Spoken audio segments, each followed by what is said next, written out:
High value individual naman arestado, mahigit 700,000 pesos na laga ng shabu na samsam. Yan po'y sa Olongapo City.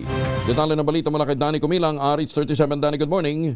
Arestado ng mga operatiba ng Police Station 3 Drug Enforcement Unit o Olongapo City Police Office ang dalawang high-value individual sa ikinasambay bus operation kung saan nasamsam ang humigit kumulang 104.49 gramo ng hininalang shabu na nagkakalaga ito na 710,532 pesos sa barangay New Kalalaki, Old Cabalan, Olongapo City.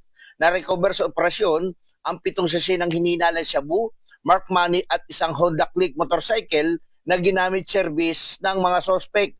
Ayon dito kay Pro 3 Director Police Brigade General Ponce Roelio Piñones Jr., ang matagumpay na operasyon ay bahagi ng pagpapatupad ng PNP Focus Agenda sa pamamagitan ng Intelligence Lead Info at pinalakas na community support na naglalayong alisin sa lansangan ang mga high-value individual drug personalities sa Olongapo.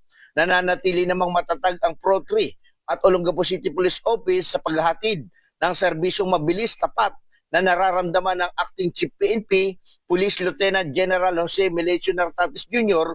sa pagpapatuloy ng kampanya laban sa illegal na droga. Danny Kumilang, RH37, DCRH, una sa Pilipinas, una sa Pilipino. Maraming salamat, Danny.